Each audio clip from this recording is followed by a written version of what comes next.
serahkan kepada Pak Andes Wardi. Oke, baik. Bismillahirrahmanirrahim. Assalamualaikum warahmatullahi wabarakatuh. Selamat pagi, salam sejahtera untuk kita semua. Sebelumnya saya ucapkan terima kasih kepada pembawa acara, Bu Ani, sudah bersedia bergabung di pertemuan hari ini. Dan kemudian terutama Pak Benny Bernardus, ya, Pak pembicara yang jauh-jauh di Melbourne, yang akan sharing pada kita tentang tema yang sangat menarik, ya, bagaimana kita lihat banyak di berita-berita itu tentang artificial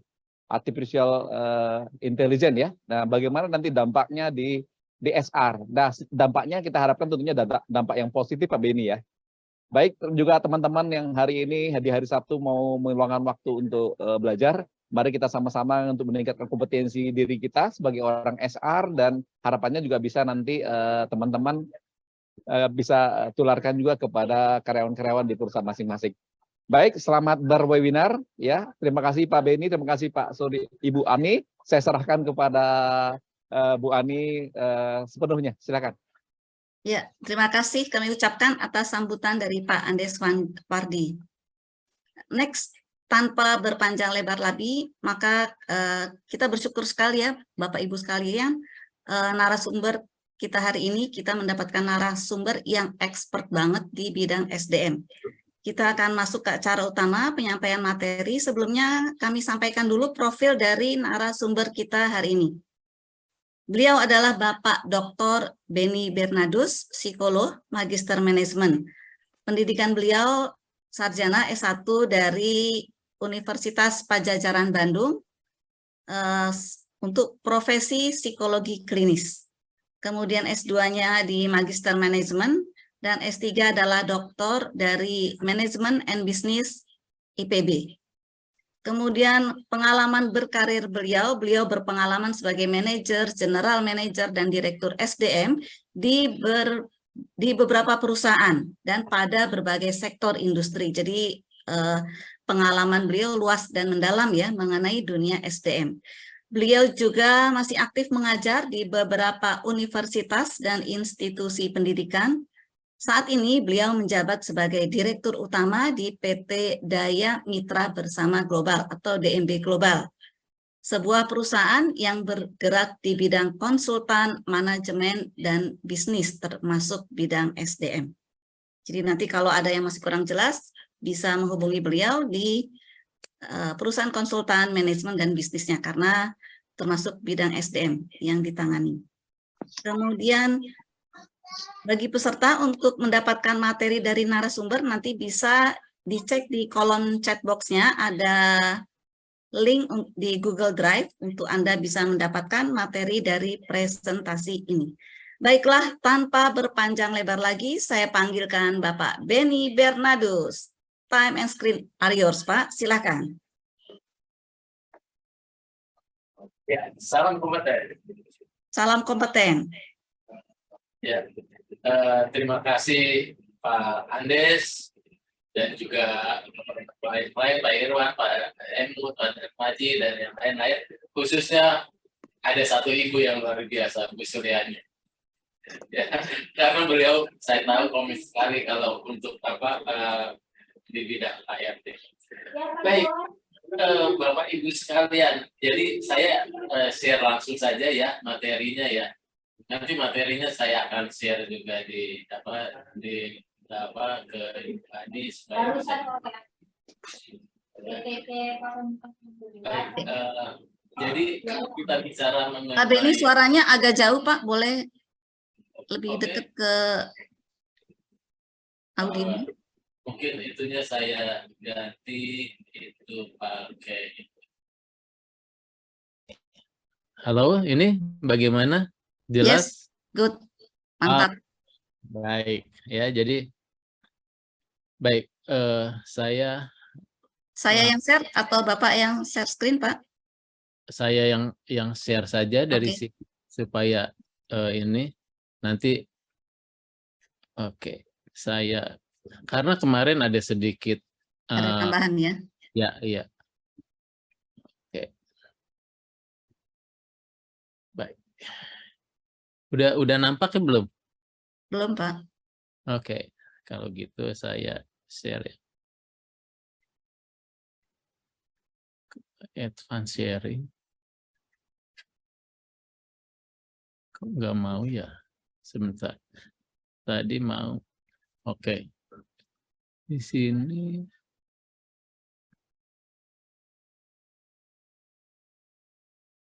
Sebentar Bu, ini agak macet. Kenapa ya? Hmm.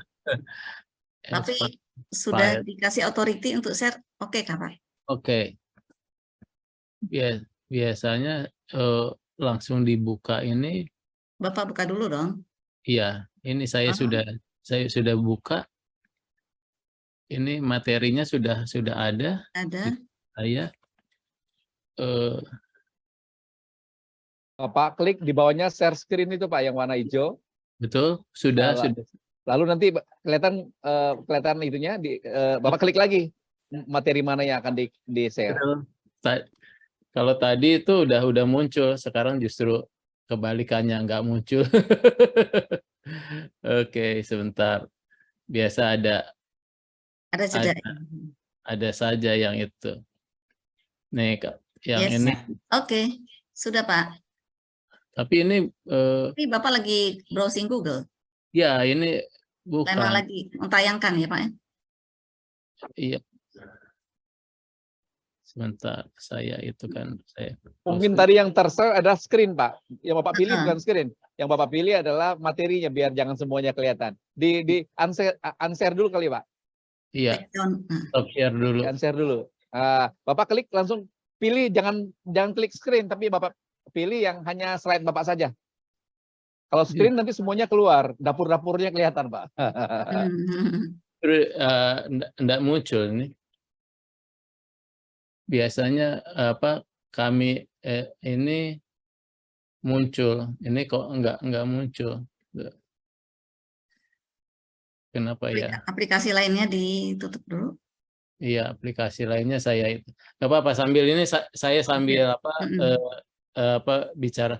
Baik, Bapak Ibu sekalian, di dalam kehidupan kita sehari-hari itu kita tidak akan terlepas dari teknologi. Dari kita bangun tidur sampai kita tidur lagi, itu semua berkaitan dengan teknologi. Jadi kalau kita bicara apa sih di dalam hidup kita yang tanpa teknologi, semua kita sudah dimasuki oleh teknologi. Nah, ini sekali lagi saya mau share basic nggak keluar. Oh ini sudah, nah ini sudah. Baik, oke. Baik, Bapak Ibu sekalian, sudah jelas ya sekarang ada ya? Yes. Sudah Pak, siap. Oleh karena itu, teknologi juga masuk di dalam HRD, apalagi sekarang di era AI. Era AI itu menambah kegundahan para HRD sekalian ya. Jadi bagaimana ini dengan adanya AI? Nah, eksistensi kita bagaimana ya. Nah, ini sekarang orang menjadi bingung gitu. Apalagi kita dalam kondisi kita mau mencapai Indonesia emas, bagaimana bisa menggunakan bonus demografi ini di dalam kondisi AI ya. Jadi judul saya adalah Covadis HRD. HRD mau apa? Mau bagaimana? Tentunya pasti ada strategi untuk mengendalikan HR secara efektif di era artificial intelligence ini. Nah, bagaimana itu kita akan diskusikan sekarang. Jadi kita mulai bangun tidur, kita ngecek email, bangun tidur dibangunin oleh warning dari Google Assistant gitu kan, dibangunin. Terus kemudian kita ngelihat jam kita sudah ada combine dengan teknologi kesehatan. Terus kita pergi makan, kita tinggal beli online. Terus kemudian kita kerja, lihat saham, semua nyetir segala macam kita pakai udah AI ya, autonomous car, robotik, bahkan nonton pun udah pakai AI. Nah, itu semua adalah satu pengalaman yang mau tidak mau kita sekarang hadapi. Sebetulnya AI sudah berjalan cukup lama. Cuman sekarang sedang hype-nya karena apa? Adanya OpenAI ya. ChatGPT, semua orang pakai ChatGPT. Sehingga anak sekolah pun sekarang belajar pakai ChatGPT. Orang pun tanya apapun pakai ChatGPT ya. Nah, muncul ChatGPT, Bard juga, Google munculkan Bard ya. Terus kemudian juga Paidu juga memunculkan Ernie, dan ini satu perkembangan AI yang luar biasa ya. Mereka akan berlomba-lomba. Kalau dulu itu kita bicarakan algoritma itu baru 4 pangkat 10, sekarang sudah 512 pangkat 10 algoritma. Ini satu perkembangan yang luar biasa gitu kan. Nah, sehingga banyak sekali prediksi-prediksi yang mengkhawatirkan gitu ya. Salah satunya adalah prediksi mengenai the future jobs yang dirilis oleh World Economic Forum, bahwa dia mengatakan bahwa tahun 2025 akan terdapat 43% pelaku industri yang melakukan reduksi atas pengurangan jumlah tenaga kerja, ya, sehingga 85 juta pekerjaan akan hilang pada tahun 2025. Wah, luar biasa tentunya ya. Ya, karena kita sekarang sudah melihat penjaga parkir, penjaga tol, kasir, terus kemudian kalau kita beli ke supermarket, ambil sendiri, scan sendiri, bayar sendiri. Terus kemudian juga bahwa contoh masih di retail ya, kita lihat juga sekarang kita sudah beli banyak, terus masukkan saja, nggak perlu di scan. Secara otomatis mereka bisa men-scan, walaupun satu tumpukan keranjang itu bisa di-scan dan kita tinggal bayar. Yang lain-lain juga banyak ya, bahwa kita akan melihat juga nanti kedokteran tuh orang periksa sendiri, keluar sendiri, analisa penyakitnya apa, obatnya apa, sampai segitu gitu kan ya. Nah, sehingga Mark Zuckerberg, ahli teknologi yang kita kenal lah siapa itu dia ya, dia berbicara bahwa AI sebagai teknologi sangat berpotensi untuk memberikan manfaat dalam berbagai bidang, kesehatan, pendidikan, ketahanan nasional, terus kemudian juga retail dan berbagai macam ya. AI dapat membantu memecahkan masalah-masalah kompleks dan menciptakan kemajuan yang signifikan. Bagaimana tidak ya, kita kalau dulu menghitung persamaan kimia, itu AI itu kalau dulu dikerjakan 3 jam, 4 jam, oleh AI cuma 5 menit. Ya, ini akan luar biasa. Bapak Ibu sekalian, mau bikin yang namanya program Python, cuman tinggal bilang saya mau bikin permainan ini, keluar semua program Python yang dulu oleh programmer dilakukan 2 hari, sekarang 15 menit selesai. Ini kan yang luar biasa ya.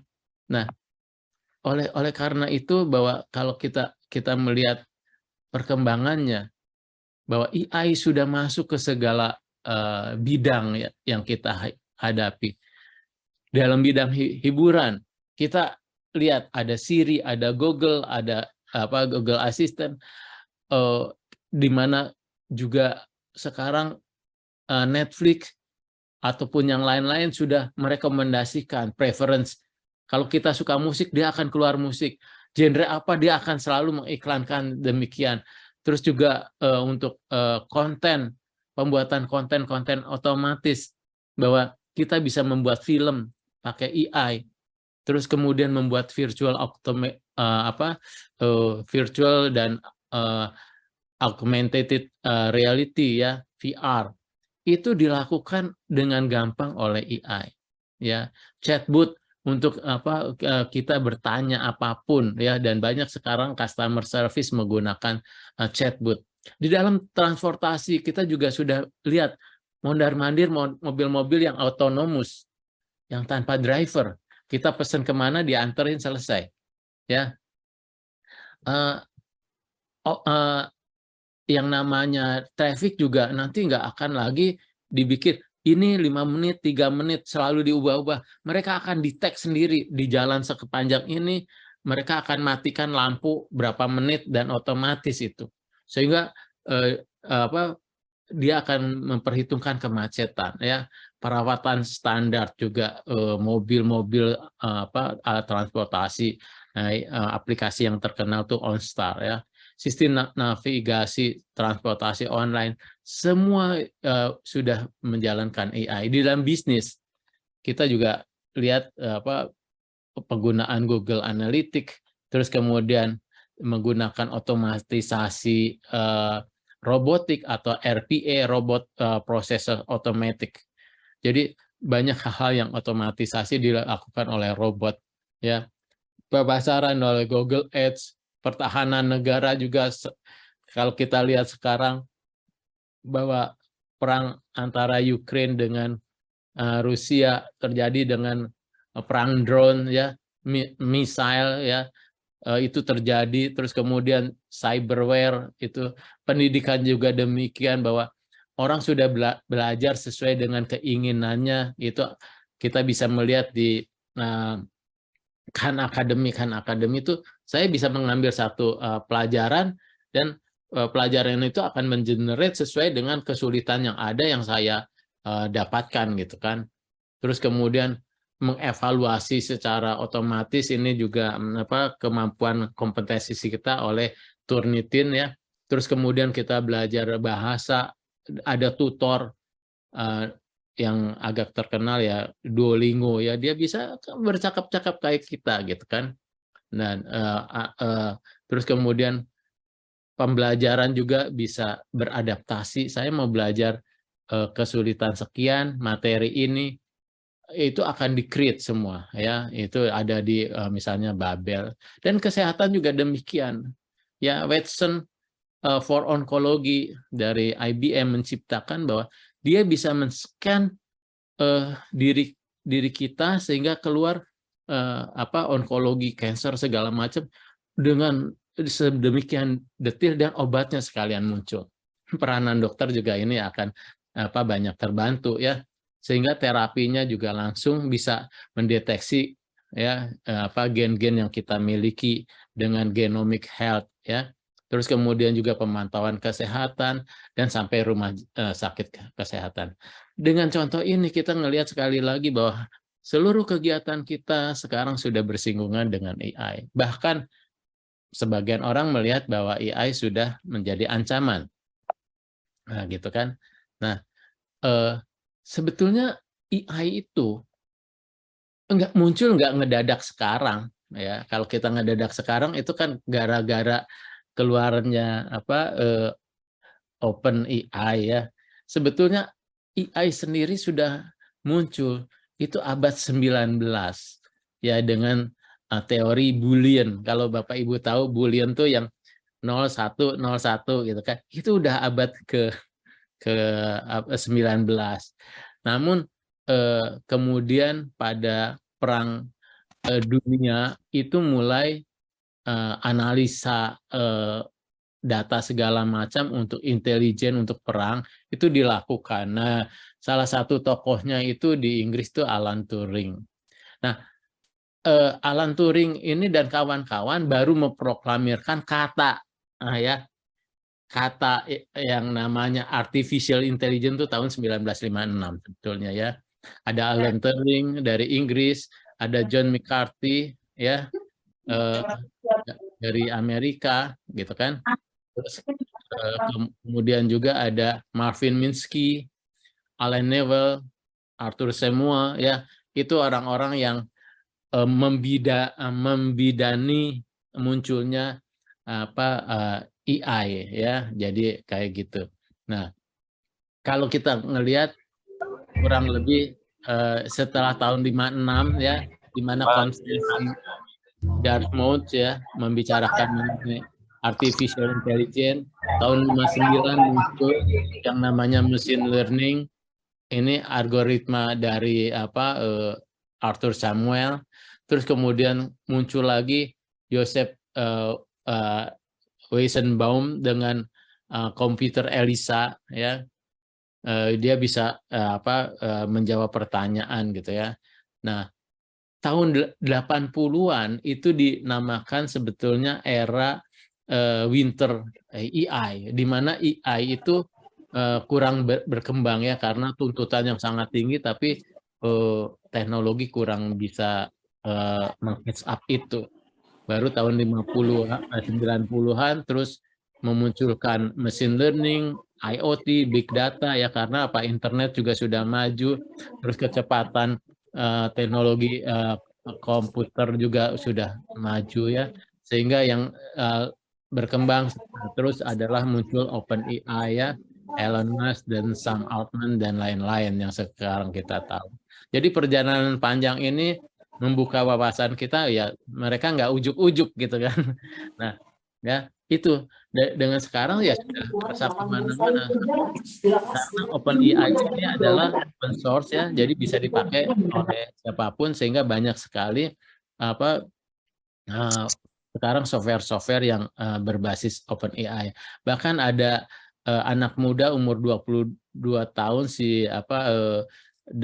yang satu lulusan Stanford, yang satu 20 tahun adiknya lulusan Berkeley, orang Indonesia membuat namanya Masa AI. Itu luar biasa, anak-anak muda itu ya. Yang kita bilang anak kecil gitu, tapi sekarang udah bisa ya. Nah, itu perkembangan-perkembangan yang ada ya untuk kita. Nah, kalau kita pahami yang sekarang kita lakukan tuh udah sekian heboh, itu baru namanya Ani, bukan Ibu Ani, tapi artificial narrow intelligence, baru yang kecil loh, narrow intelligence ya. Jadi yang sekarang udah sekian heboh itu baru namanya artificial narrow intelligence yang kita gunakan sehari-hari Pak ini sekarang ya. Nanti next step ada namanya transformation artificial intelligence. Antara satu software dengan software lain, dia bisa saling memberikan data, mentransformasi bukan hanya data, tetapi kelakuannya, sifatnya, istilahnya gitu kan. Sehingga kalau misalnya di AI yang ini tidak bisa membaca kata-kata, dia bisa mentransfer sifatnya itu ke AI yang lain, sehingga AI yang lain juga bisa membaca kata-kata.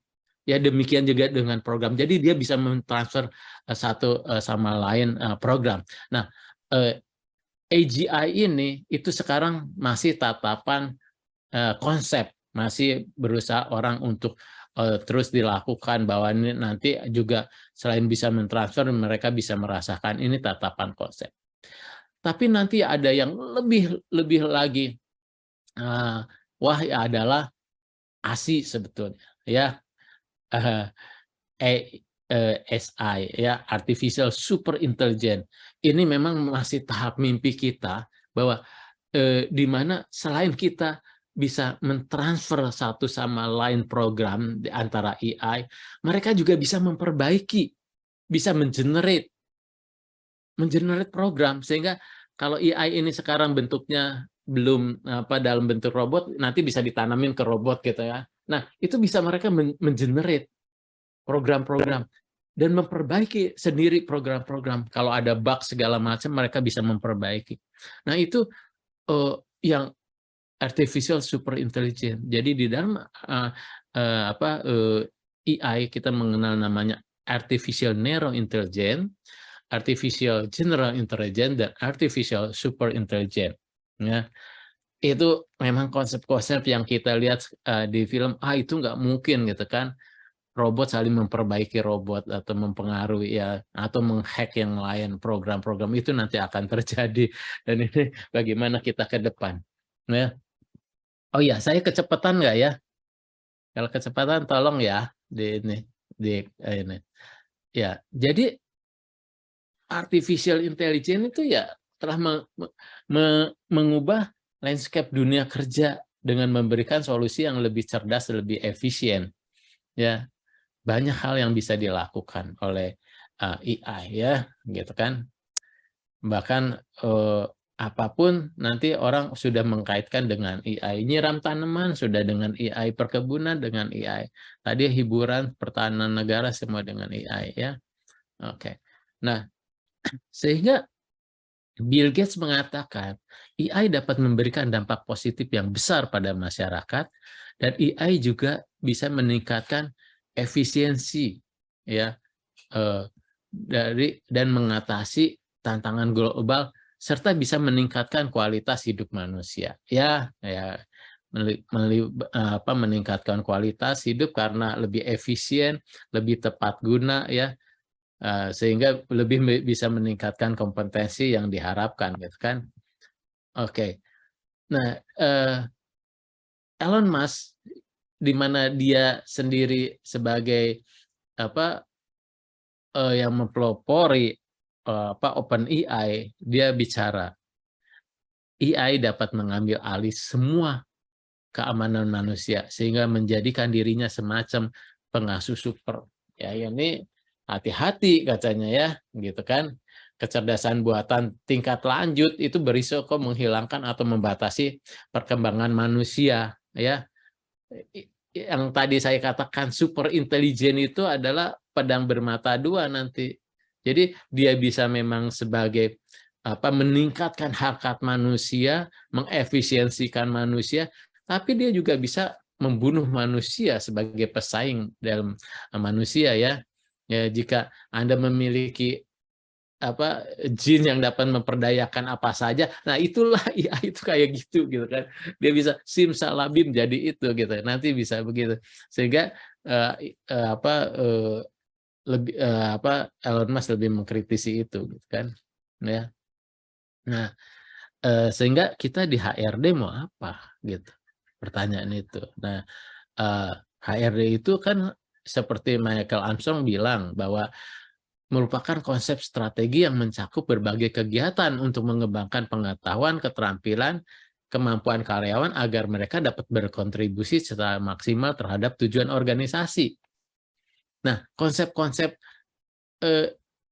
Armstrong ini lebih menekankan HR yang lebih strategik ya daripada HR yang lebih administratif gitu. Nah, rasanya cocok bahwa ke depan kita harus lebih berstrategi daripada kita hanya memikirkan hal-hal yang sifatnya redundant, data entry, administratif gitu ya. Oke. Nah, sehingga ini antara perkembangan AI dengan tadi pendapat Armstrong, di AI sendiri kan ada pekerjaan rutin, pekerjaan administrasi, pemrosesan data. Ya, di pekerjaan apapun yang pekerjaan rutin, administratif, dan pemrosesan data ini akan hilang. Akan tergantikan oleh AI. Bagaimana tidak di HRD saja kita kasih aja saja aplikasi pelamar ngisi aplikasi, terus kemudian masuk ke database diolah oleh AI, terus kemudian bisa memberikan summary orang ini layak tidak, kompetensinya sekian enggak. Dari mana? Dari mereka memberikan data-data yang mereka kirim berupa gambar ataupun tulisan itu bisa didetek oleh AI. Sehingga mereka melihat, wah ini orang ini kompetensi tidak ada. Kan? Nah, ini ada dari World Economic Forum tahun 2020 mengenai job survey. Pekerjaan-pekerjaan yang sekarang lagi diminati itu apa? Yang ke depan juga lagi dibutuhkan, data analis, AI, machine learning, big data specialist, digital marketing, terus kemudian proses automatization, business development professional, digital transformation, information security, software and application development, terus kemudian Internet of Things. Dari 10 itu sebagian besar mengenai IT, ya, gitu. Dan mulai pekerjaan-pekerjaan apa sih yang akan mulai ditinggalkan dan orang tidak mulai minta? Data entry clerk, orang sudah nanti tidak akan minta lagi. Administration, executive secretary, itu sudah bisa digantikan. Accounting, bookkeeping, payroll, clerk bisa digantikan otomatisasi. Loh, kok accounting bisa? Iya Pak, betul. Jadi kalau kita belanja di toko, ya toko itu nanti akan ngirim ke akun kita langsung debit kredit. Jadi bahwa kalau perusahaan Bapak membeli dari perusahaan X, yaitu dia akan link langsung ke perusahaan kita, debit kredit gitu kan, masuk langsung. Content auditor, terus bagian assembling, ya, business services, client information, customer service, general operation, mekanik, material recording. 10 besar ini kita lihat pekerjaan-pekerjaan administratif dan redundant.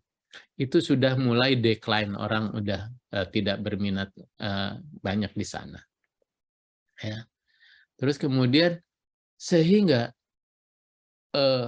bagaimana kita harus menyikapi ini? HR sudah harus meningkatkan keterampilan yang strategik, ya, strategic thinking, terus kemudian juga yang berfokus pada manusia, ya, aspek-aspek manusia di mana dia manusia punya feeling, terus punya empati, itu yang harus ditekankan. Terus kemudian adaptasi terhadap perkembangan yang terus-menerus, adaptasi, belajar dan belajar. Serta apa? Berkolaborasi dengan AI. Kita nggak bisa menampilkan kehadiran AI itu. Jadi makanya kita harus berkolaborasi gitu kan dengan AI. Ya. Nah, sehingga nanti AI bisa sebagai alat transformasi di organisasi kita. Ya, misalnya apa? Di dalam proses operasional, dia bisa membantu rantai pasok. Dia bisa ngedetect rantai pasok kita di mana dia berada. Dengan blockchain, dia bisa tahu, ya, tepung yang saya beli itu dari petani mana, merusak lingkungan atau tidak, itu bisa tahu. Inventaris, dia bisa pakai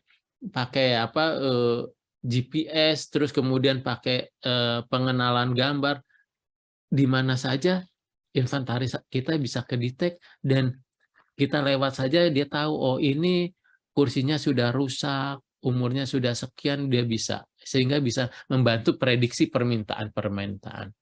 Analisa data dengan AI bisa membantu tren untuk pola-pola, ya, analisa, dia membantu cepat sekali. Sedangkan untuk layanan pelanggan, dia bisa membantu assistant virtual, ya, dengan chatbot, dia bisa tanya apapun, ya, yang kita inginkan, dan lebih responsif. Terus kemudian juga memberikan panduan-panduan yang lebih matang, lebih terstruktur, ya, dan bisa menyelesaikan masalah-masalah pelanggan. Di dalam keamanan dan manajemen resiko, dia bisa mengidentifikasi ancaman keamanan. Kalau misalnya kita membuat satu misalnya policy gitu, oh, dia bisa langsung ngedetect policy ini bolongnya di mana, karena dia langsung bisa menganalisa dengan berbagai macam regulasi, ya. Oh, ini bolongnya di sini regulasi ini, gitu kan. Dan juga dia bisa ngedetect kecurangan, ya, karena bolongnya di sini, orang akan masuk dengan ini, dengan masuk misalnya kalau dulu kita bilang, kalau kita mobil lebih baik inventaris atau lebih baik dijadikan loan gitu kan. Nah, itu kan tax planning, dia bisa membaca itu gitu kan. Dan juga membantu mengenai serangan-serangan cyber. Kalau ada serangan cyber itu dia bisa bantu, ada email hoax atau bocor data, dia bisa bantu. Serta pengembangan inovasi. Dia bisa melihat, bisa misalnya contoh di retail. Orang membeli banyak mengenai produk ini. Dia akan mengenerate produk ini dan bisa menginovasi produk ini, produk X sesuai dengan umur berapa, tingkat ekonomi berapa, dia bisa memprediksi tren segitu, ya.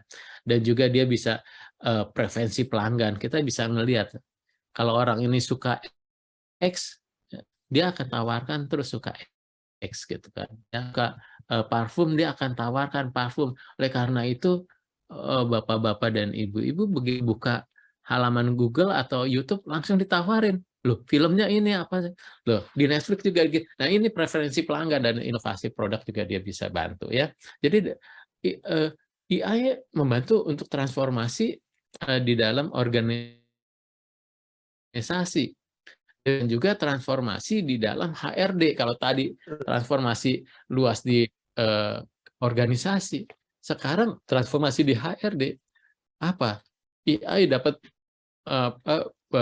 harus menjadi transformasi di HRD apa?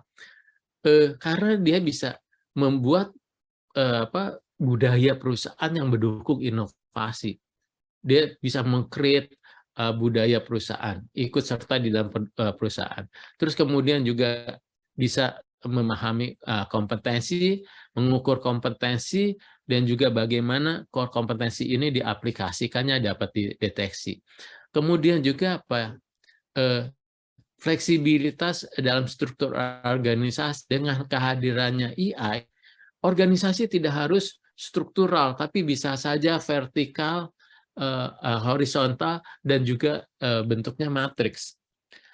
Dan itu juga menuntut kita harus fokus pada keterampilan digital. Jadi HR harus fokus pada keterampilan digital dan juga menggunakan teknologi untuk pengembangan SDM. Jadi sekali lagi bahwa dengan kemunculan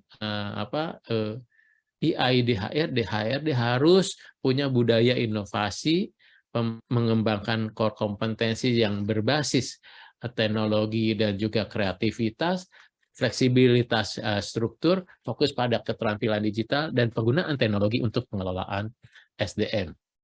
Nah, sehingga di dalam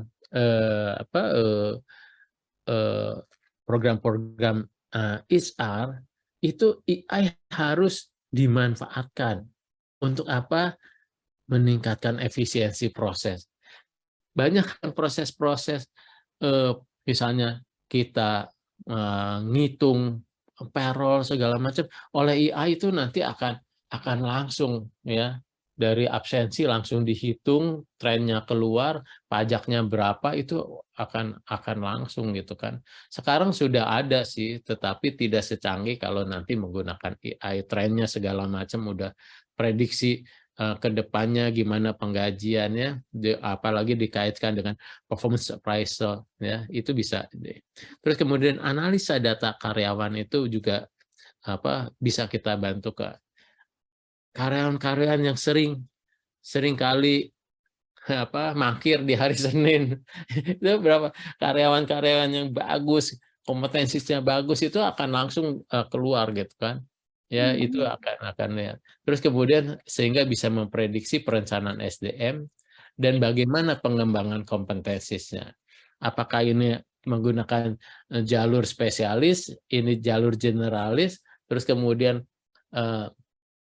orang juga bisa mengembangkan kompetensi sesuai dengan kemampuannya karena model-modelnya ada, sehingga meningkatkan pengalaman dan pengkayaan karyawan untuk terus lebih kreatif, lebih strategik ya di dalam AI. Jadi dengan kehadiran AI, HRD bertransformasi luar biasa. Nah, orang tidak bisa lagi mengelakkan AI ya. Ya, karena AI punya keunggulan sih, proses data yang diolah itu sangat besar dan cepat. Bayangkan kalau dulu kita punya waktu dulu, kita bahagia ya kalau ada cakram yang 3,1 mega. Wah, sekarang dengan AI itu 4 tera per detik mereka bisa proses. Itu luar biasa. Padahal kalau kita bicara 1 gig aja, 1 giga aja itu 1 lemari buku gitu kan isinya gitu, teks ya. Nah ini 4 tera ya, bayangkan satu perpustakaan diolah hanya 1 detik. Terus kemudian kemampuan belajarnya dia cepat ya. Dengan algoritma yang ada dia bisa cepat mempelajari. Nah, ada yang orang ini nggak suka ini, harus ini. ya terus kemudian dia bisa cepat mempelajari. Demikian juga perkembangan inovasi. Dan juga kelelahannya minim. Kalau manusia kan kelelahannya udah 8 jam turun. Kalau AI mah enggak, mesin terus dia bisa jalan ya. Gitu. Nah, sehingga AI punya kelebihan, ya, punya kekurangan ya. Ya, tadi kelebihannya proses datanya besar dan cepat, kelelahannya minim, kemampuan belajarnya itu cepat. Tapi kekurangannya juga ada. Saat ini emosional dan intuisi manusia belum dia miliki, ya. Terus kemudian konteks organisasi secara holistik itu belum. Enakan lagi Kita yang Excel-nya ya, banyak. kita masih sekarang narrow ya, sehingga belum konsepnya belum holistik secara menyeluruh. Terus juga terhadap masih rentan terhadap bias data. Karena apa? Yang digunakan masih data-data yang ada di dunia maya ini gitu. Kalau dunia maya diisinya dengan X, ya nanti dipanggilnya X gitu kan. Nah beberapa juga kayak OpenAI ya masih menggunakan data sampai tahun 2021 gitu kan. Dan masih punya keterbatasan teknis dan keamanan yang terus ini masih dikembangkan oleh ahli-ahli AI ya. Nah, sehingga yang sekarang bisa AI mau diterapkan di mana? Di manajemen sumber daya manusia, rekrut, analisis data, pengolahan data, sistem kompensasi, dan chatbot untuk membantu asisten virtual. Pengembangan karyawan juga bisa, Pak, membantu pengembangan untuk pembelajaran, ya, pengembangan kepemimpinan, evaluasi, manajemen kinerja, juga penilaian kinerja bisa secara otomatis, umpan baliknya langsung ya oleh AI, terus identifikasi kebutuhan, prediksi pekerjaan ke depan. Nah juga dia bisa membantu untuk manajemen perubahan. Dia bisa mendetek ancaman-ancaman perubahan, simulasi-simulasinya bagaimana, sehingga personalisasi setiap organisasi dan juga pribadi dia bisa detect. Ya, organisasi untuk melatih, untuk komunikasi secara mandiri atau secara kelompok dia bisa create. Nah, yang lebih ini lagi adalah yang kita seringkali orang HR adalah manajemen konflik. Dengan AI dia bisa mendetek konflik-konflik yang akan terjadi akan di mana ya, akan terjadi di mana. Terus kemudian juga dia kalau di dalam negosiasi dia bisa bantu tuh. Anda inginnya pasal sekian, enggak, pasal sekian artinya ini ya, itu bisa. Sehingga orang kalau mau tanya sesuatu nggak usah ke HR lah, tanya aja ke chatbot gitu kan. Ya, jadi dia bisa tanya banyak gitu kan. Demikian juga dengan kalau kita talent management ya, dia bisa menseleksi, bisa tahu talent-talent yang ada yang bagus itu bagaimana, serta dikembangkannya bagaimana ya. Nah, sehingga HRIS-nya juga harus nanti kalau kita sudah memasukkan program-program HR, Human Resources Information System-nya juga harus berbasis AI. Apa human resources yang berbasis AI adalah otomatisasi proses-proses yang yang reguler, yang banyak data entry, yang banyak redundant, itu dilakukan otomatisasi saja, sehingga tidak perlu orang lagi di situ. Analisa data juga lebih canggih dan real time ya. Jadi setiap hari dia bisa menghasilkan analisa data, bukan dia menampilkan data, tapi menganalisa data yang ada. Jadi kalau menghasilkan data itu dia akan lihat hari ini yang tidak masuk 30, yang absen 15, yang ini 20, tetapi apa artinya itu? Ya, wah ini akan terkait dengan produktivitas, ini terkait dengan bagian produksi, ini terkait, itu bisa dianalisa oleh AI. ya, dan juga dengan AI pengambilan keputusannya HRIS-nya lebih akurat dan efektif serta efisien, serta bisa memberikan personalisasi untuk setiap orang. Jawaban jawaban chatbot itu bagi setiap orang bisa berbeda, disesuaikan dengan nada bahasanya. Kalau misalnya saya tanya nanti ke AI pakai gaya anak muda, gua lu, dia juga gak bisa jawab gua lu gitu kan. Tetapi kalau kita pakai nada formal, dia juga bisa. Ya, AI cepat belajar untuk itu, gitu kan. Oke, sehingga di dalam AI ya dan HRIS dia harus seimbang ya antara kreativitas manusia ya, inovasi manusia, terus kemudian juga intuisi manusia, perasaan dengan AI ya, itu akan bersinergi ya. Nah, lalu kalau kita mau membicarakan aplikasi AI bagaimana ya? Nah, rencanakan yang jelas pertama dan komprehensif. Apa sih yang Anda inginkan dari penerapan AI itu? Ya. Terus sebelum itu Anda harus melibatkan karyawan untuk mengedukasi. Karena kalau enggak nanti mereka menolak gitu kan. Kita tahu manajemen perubahan, kalau ada perubahan orang pasti menolak. Jadi kita kasih edukasi bahwa dengan adanya AI pekerjaan Anda lebih smart, lebih efisien, dan Anda juga bisa belajar yang lain dan ini bukan ancaman. Terus kemudian juga tetap kita mematuhi etika-etika, nilai-nilai bahwa dengan hadirnya AI kita tetap etika dan nilai-nilai, norma-norma yang ada adalah tetap kita gunakan. Terus kemudian memprioritaskan aspek-aspek manusia. Ya, jadi AI itu lebih membantu, tetapi yang utama adalah segi human-nya. Dan infrastruktur dan teknologinya juga harus dipilih yang baik yang mana ya.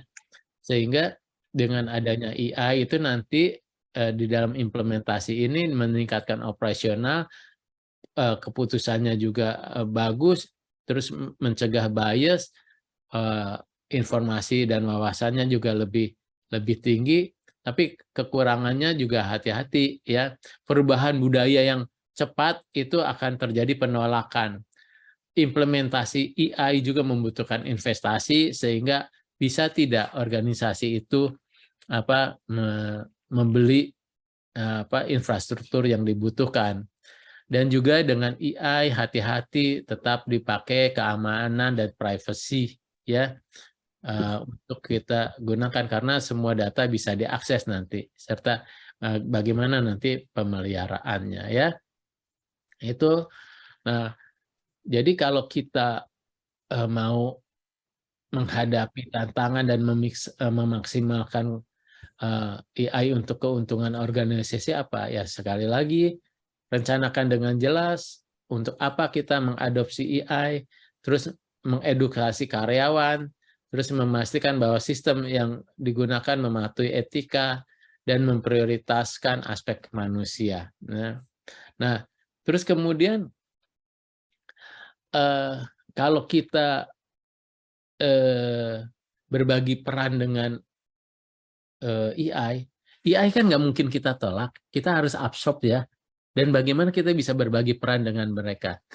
Nah, ada namanya di sini membangun strategi yang responsif. Artinya bahwa perusahaan harus mulai membangun lagi strateginya, rebuild lagi strateginya, nggak bisa strategi yang lama gitu. Dan karena ada sosok baru yang muncul di dalam organisasi itu adalah AI gitu kan. Terus kemudian mengembangkan kultur organisasi yang dapat mengadopsi AI. Ya, buatlah orang-orang itu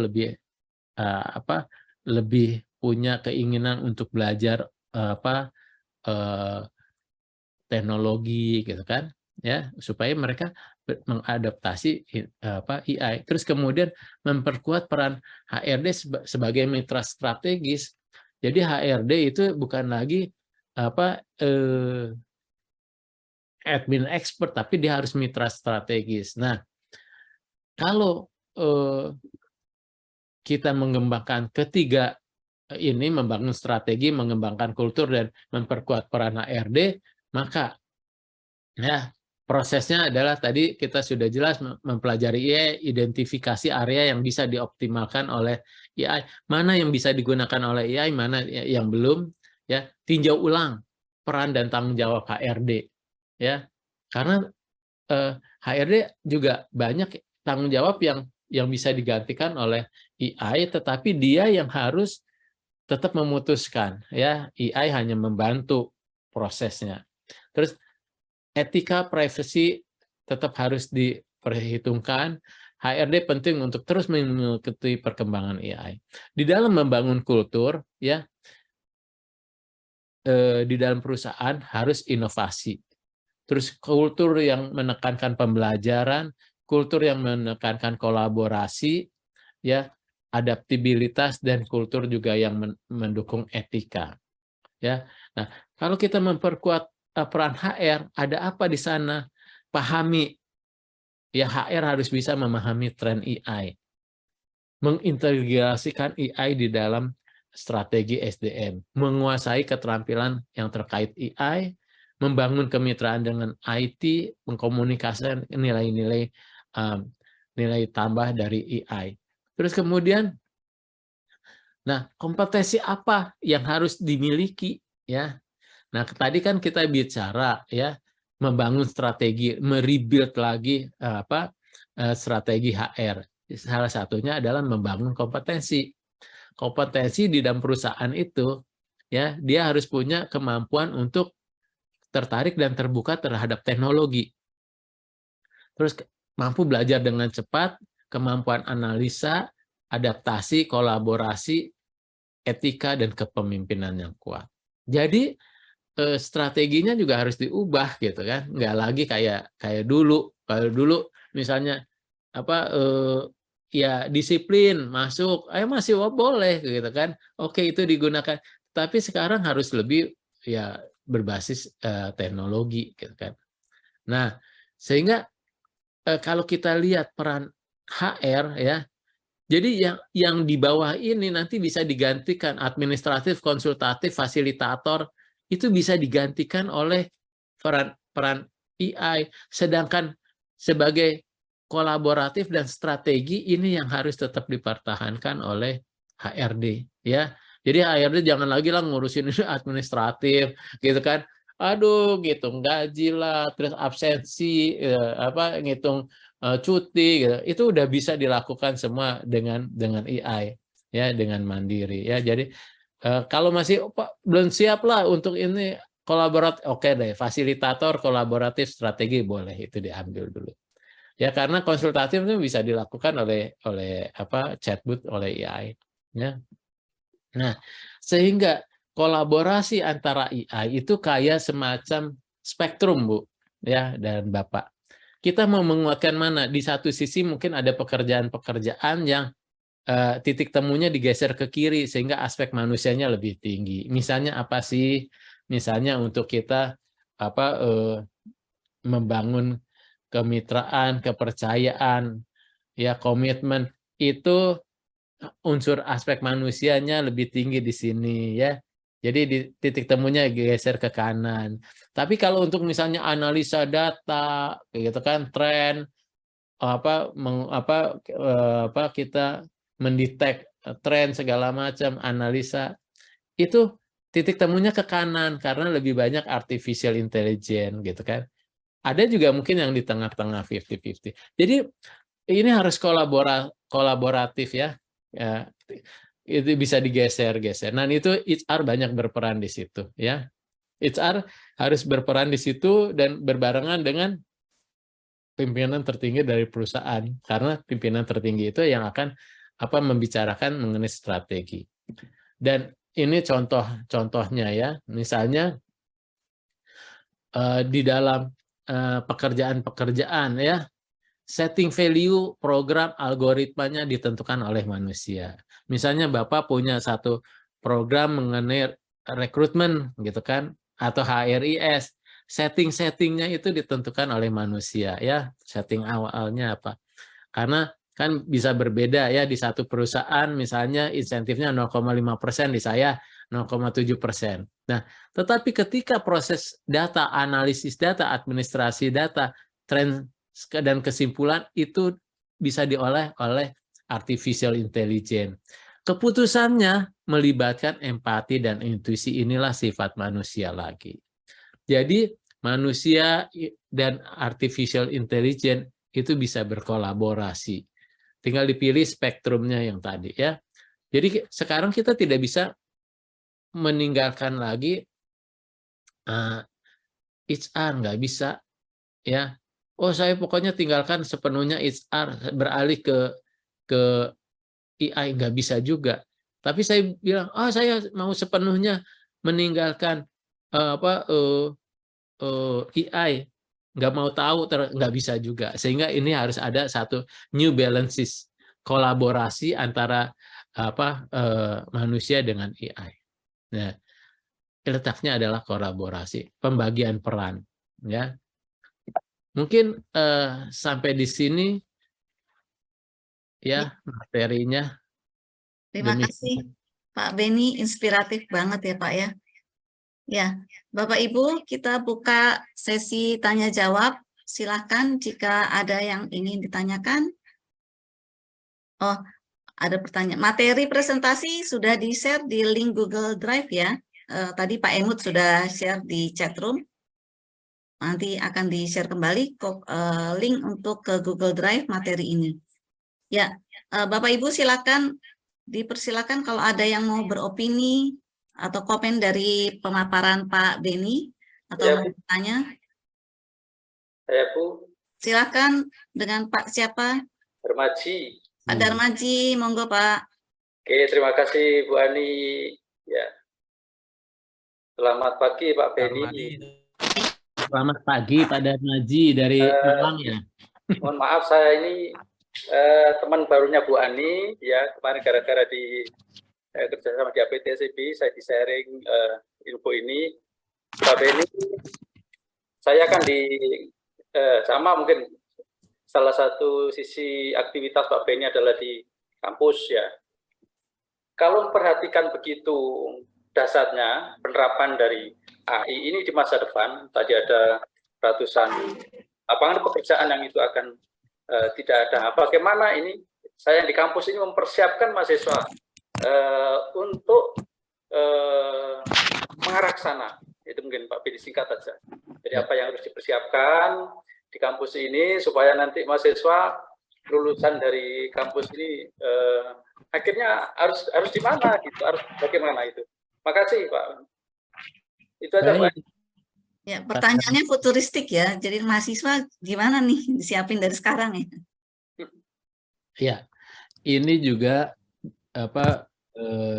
kita melihat manusia ke depan, khususnya mahasiswa, itu memang kalau kita belum bisa merubah kurikulum, dikasihlah muatan-muatan yang satu, kreativitas dan inovasi. Terhadap apa? Kita harus melek teknologi.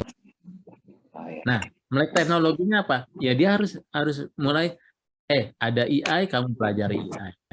Kalau saya ngajar Pak, ya silakan Anda analisa menggunakan AI, tetapi Anda tidak boleh mentah-mentah menggunakan AI. Setelah dapat data segala macam dari AI, Anda formulasikan untuk bahasa Anda pakai pendekatan manusiawi Anda untuk memutuskan persoalan ini.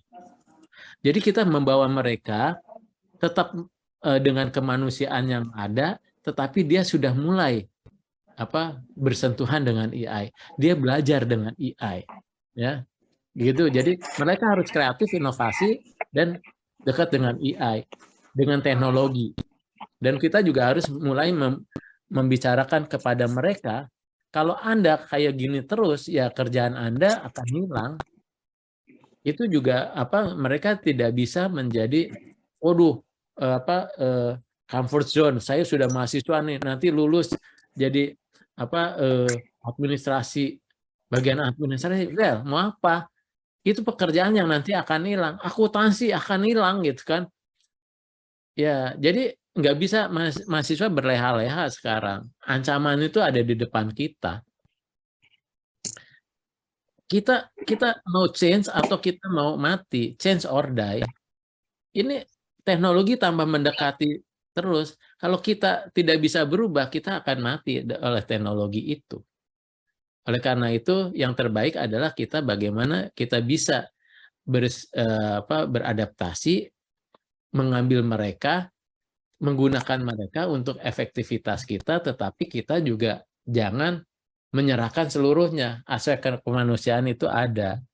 Nah, yang saya imbau adalah dosen-dosen tuh juga nggak bisa seluruhnya mempercayakan pada AI, karena AI sekarang masih banyak salah, Pak.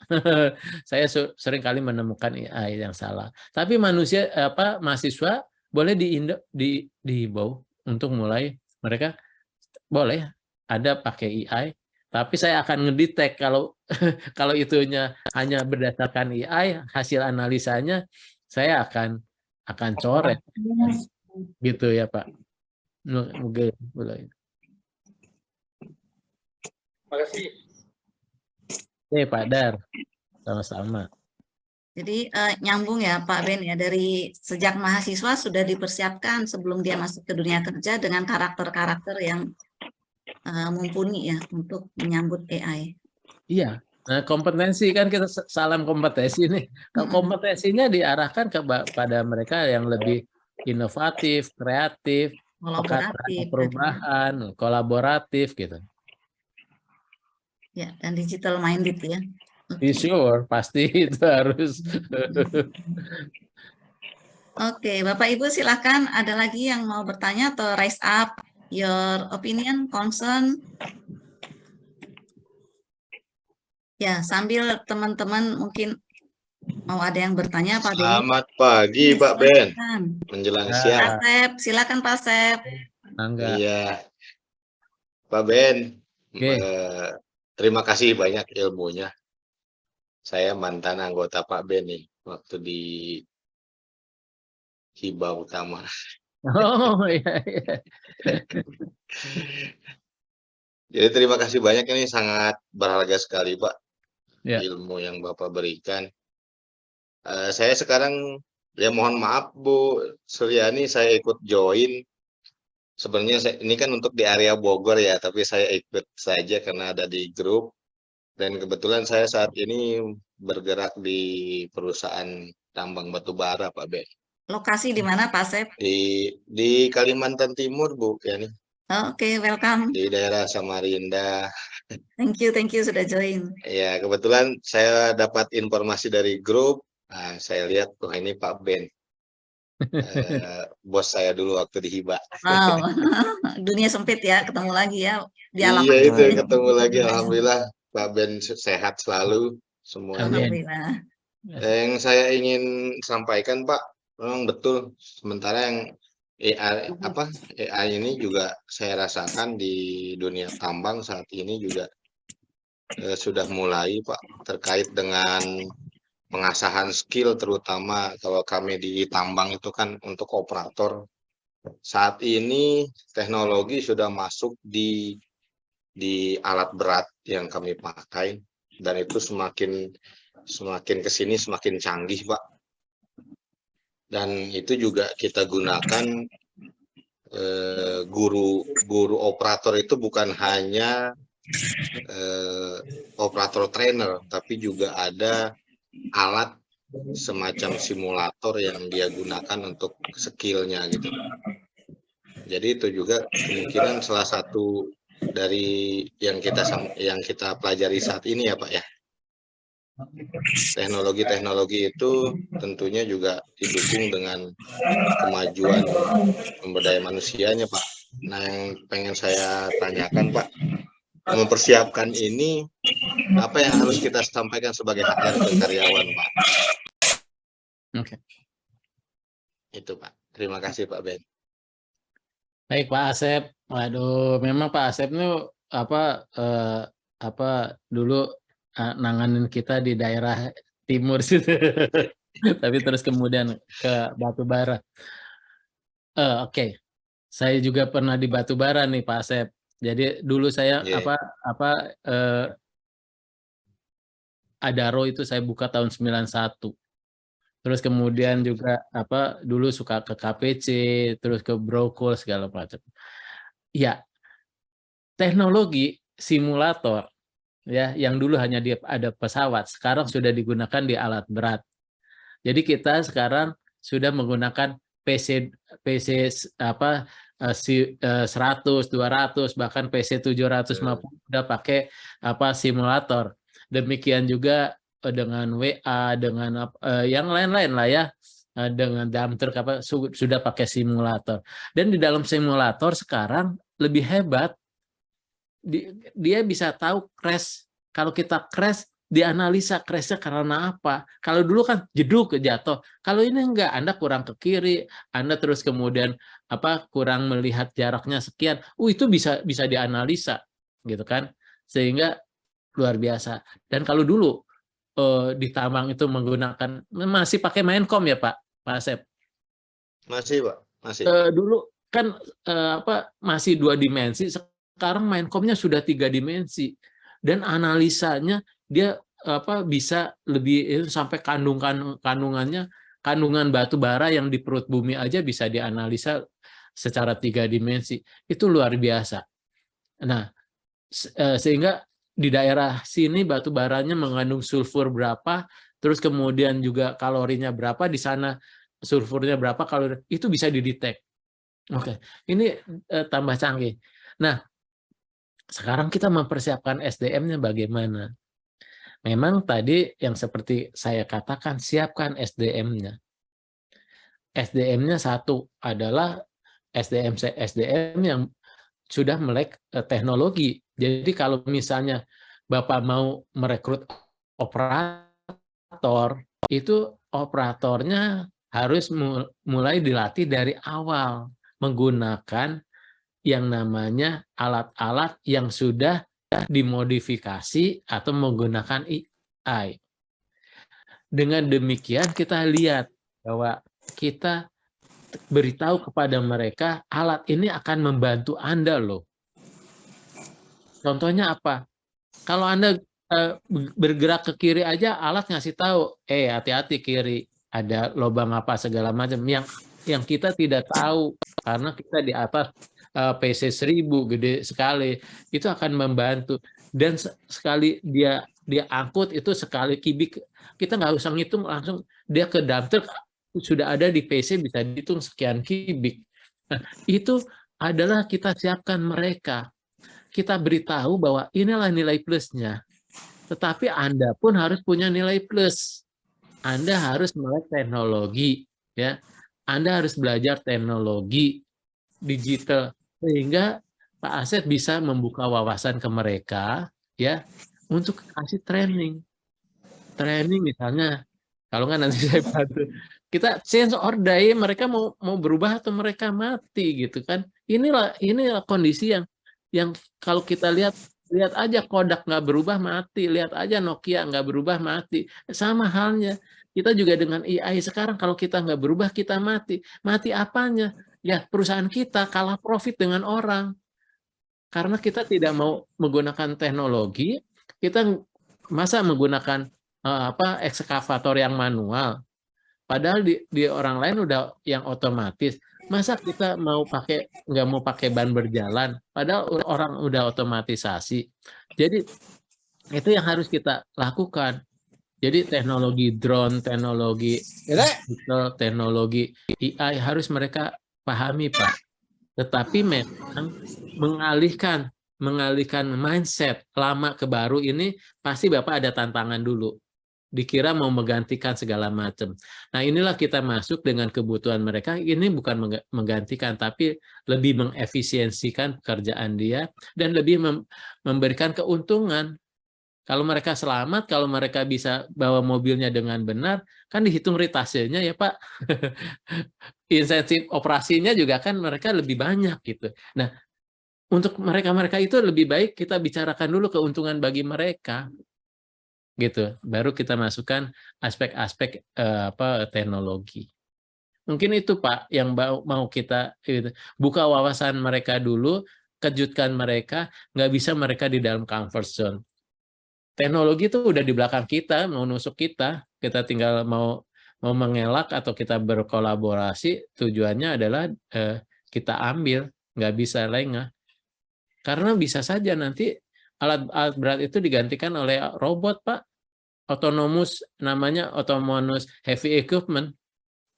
Yang kita sekarang lihat autonomous car, itu akan berlaku juga di autonomous heavy equipment. Jadi nanti mereka mondar-mandir, dump truck, mondar-mandir yang namanya ekskavator, wheel loader tanpa orang. Itu sudah mulai dilakukan penambangan di Cina, sudah mulai banyak melakukan kendali jarak jauh, terutama yang masuk-masuk yang berbahaya, yang mengandung gas segala macam. Sudah dilakukan, Pak. Nah, itu juga kita bicara ke mereka. Ini membantu mereka daripada mereka masuk ke dalam gua, ada gas segala macam. Gitu. Jadi, merubah mindset, kita rubah dulu, Pak.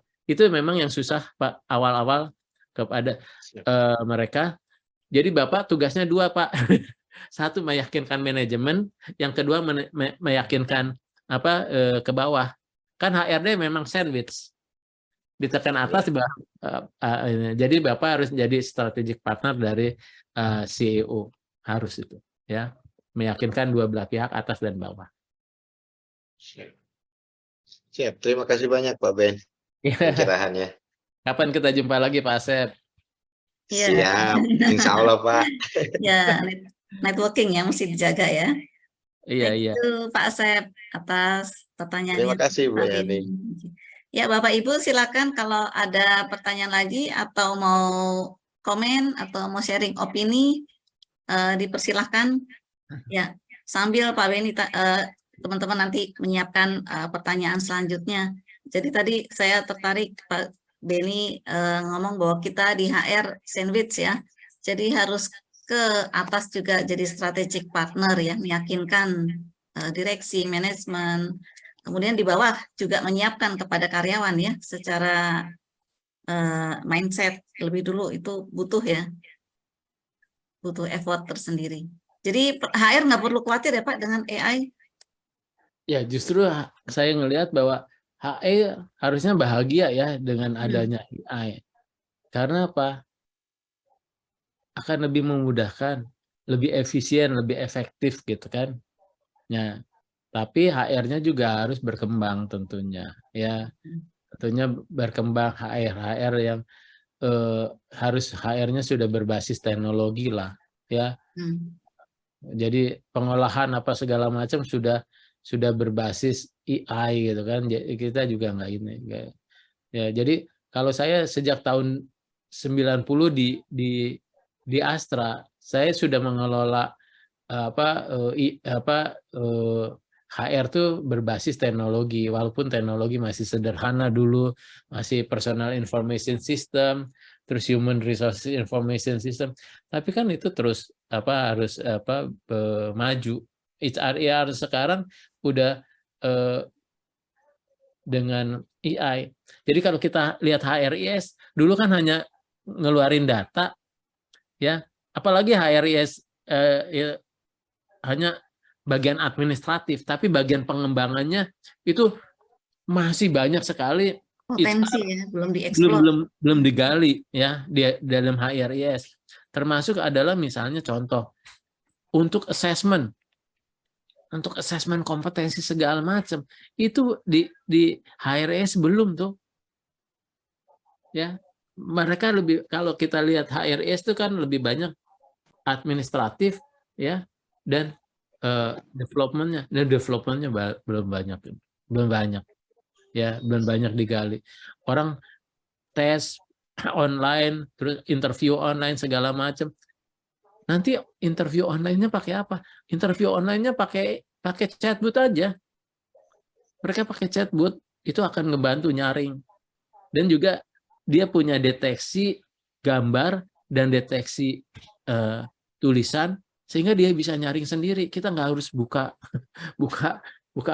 aplikasi gitu ya untuk lihat satu-satu, enggak. Dia otomatis. Jadi kalau misalnya Pak Asep masukin aplikasi ya, ada 10 lembar sertifikat. Sertifikat itu langsung akan masuk ke database. Dia akan scan, masuk ke database, terus diolah oleh database tersebut, oleh AI, ketahuan ini Bapak kompetensinya di mana.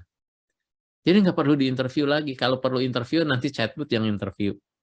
Jadi kerjaan HR lebih strategik gitu kan. Ya, itu. Jadi ya akan lebih baik. Tapi di tambang Pak Asep teknologi lebih berkembang lah dibanding kalau Pak Asep dulu ngurusin driver. Lebih baik operator. Oke. Drivernya tua-tua lagi, Pak. Iya, kehilangan roda, kehilangan dongkrak kan kayak gitu kan. Nah, nanti itu bisa didetek tuh dengan AI ya, bahwa copot apa enggak segala macam itu bisa gitu. Luar biasa ini. Ya. Oke, jadi tadi nyambung juga tuh pertanyaannya Pak Darmaji, kalau menyiapkan mahasiswa ya nanti masuk ke dunia kerja, nanti di bidang HR-nya dari rekrutmen requirement-nya juga kompetensi-kompetensi apa tuh yang mulai disiapkan dari sekarang, udah mulai pikirin tuh ya Pak, untuk nanti datang AI jadi nggak gagap teknologi ya. Iya. Oke, Bapak Ibu sekalian, silakan kalau ada pertanyaan langsung raise hand, langsung unmute, bisa langsung ditanyakan ke Pak Beni. Pak Marhansyah. Ya, silakan. Ya, baik.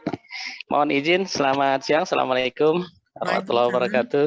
Salam. Ya, Pak Ben, terima kasih banyak pencerahannya, Pak. Mohon maaf ini nggak buka video. Ya, tak apa. Saya Marhan dari Balikpapan ini, Bu. Balikpapan banyak. Memang sangat menarik tadi ya yang disampaikan Pak Ben mengenai kemajuan AI. Namun demikian di sebagian kecil mungkin, mudah-mudahan sebagian kecil.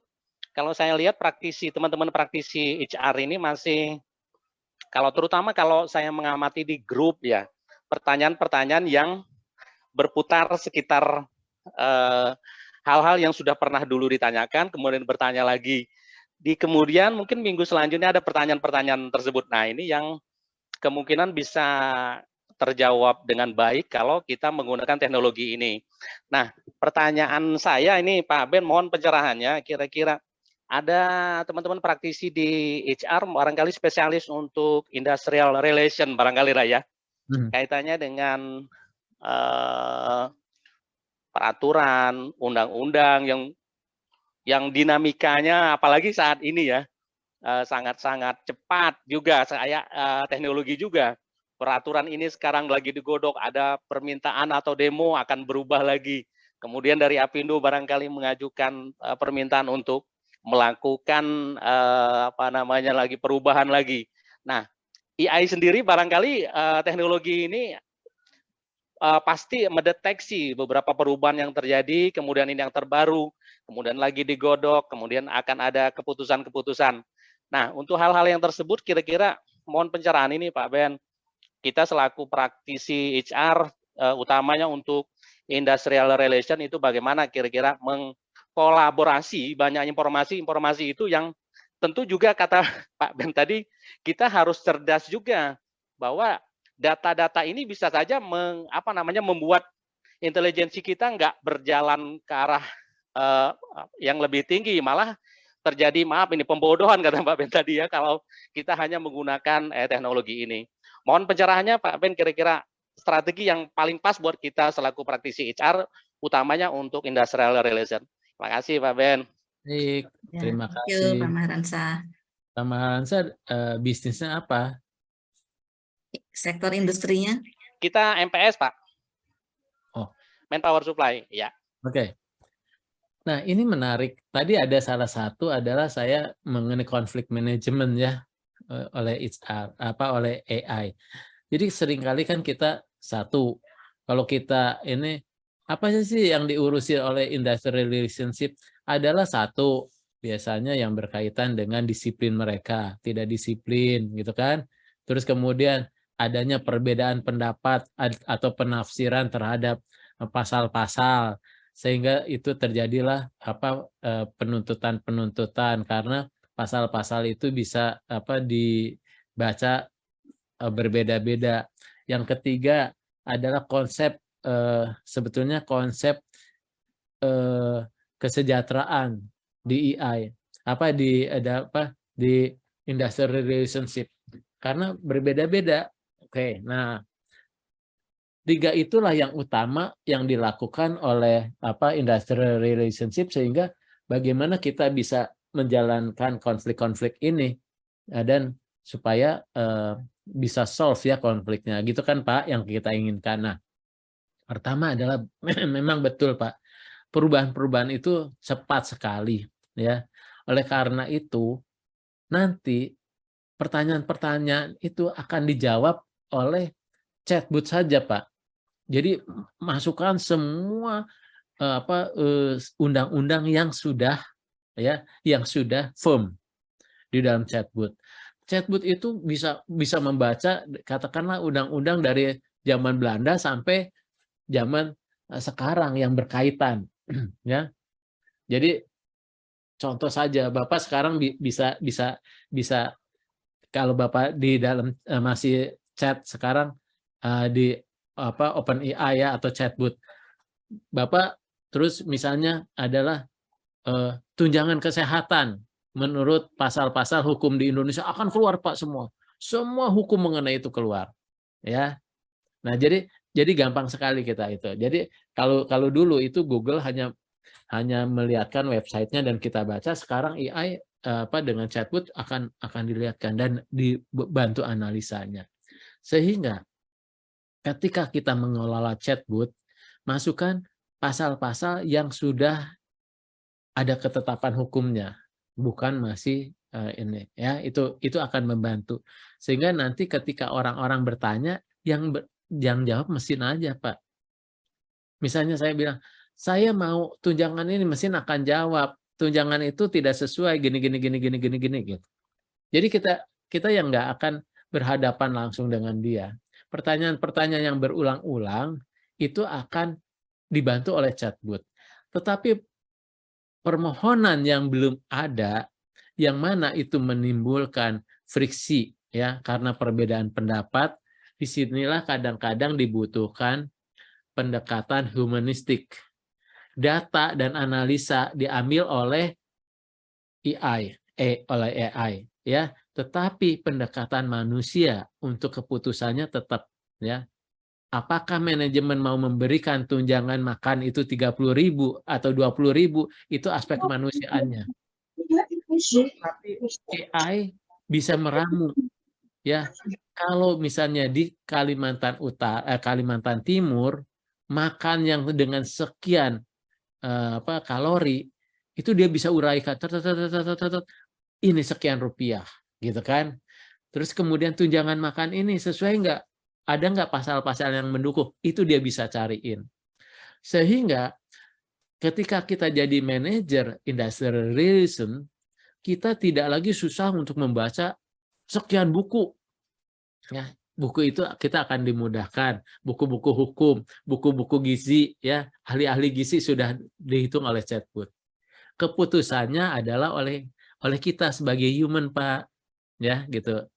Jadi Bapak bisa berbicara dengan manajemen, Pak kita oke, mau kasih gimana 20.000 atau 30.000, itu aspek kemanusiaannya. Ya, jadi dikolaborasikan ya Pak ya, gitu. Itu contoh. Siap, mantap Pak Ben. Ya. Terima kasih banyak Pak Ben. Ya. Demikian juga dengan mitigasi segala macam, nanti AI bisa banyak membantu.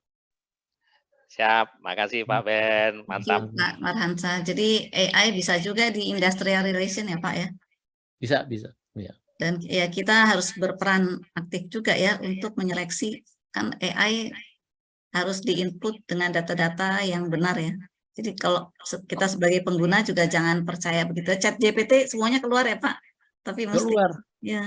Ya tapi saya seringkali juga menemukan kesalahan. Anda salah, ya I'm sorry gitu. Oke. Ya Bapak Ibu, masih ada lagi yang ingin ditanyakan ke Pak Beni, atau kalau ada unek-unek mau di-share ada opini boleh juga. Jadi AI di HR itu bukannya masih lama, Belanda masih jauh, enggak ya Pak ya? Udah deket ya? Itu sudah masuk sebetulnya ke tubuh kita, sudah merasuk. Cuman kita nggak sadar aja. Bapak Ibu begitu buka Tokopedia, sudah ada kan referensi-referensi yang sesuai dengan kebiasaan kita. Mau nonton film di Netflix sudah keluar. Terus kemudian kita buka YouTube sudah juga keluar konten-konten. Itu nggak kita rasakan gitu, ya. Terus kemudian juga di yang lain-lain muncul mereka tiba-tiba ngasih tahu ke kita. Itu sebetulnya semua di gadget kita sudah AI. Dan sekarang kita pakai mobil juga ada sensingnya. Begitu lewat garis dia bunyi atau apa. Terus kemudian ada jarak. Itu juga sudah menggunakan AI. Cuman mereka tidak sebut itu AI. Mereka sebutnya sensing lah, mereka sebut, tapi basicnya adalah itu, ya. Di dalam kehidupan kita udah muncul semua, udah kita masukin, ya. Iya. Gitu. Oke, Pak Beni, teman-teman masih ada lagi yang ingin bertanya? Silakan. Oh, ada ya dari Pak Agus Budianto. Kalau boleh menambahkan daftar isu IR bisa dianalisa AI. Hasilnya tren dan saran langkah-langkah penanggulangan HR. Penanggulangannya HR tinggal pertimbangkan dan siap action. Ya, Pak Agus Budianto mau jelaskan lebih detail, Pak, opininya? Mangga, silakan.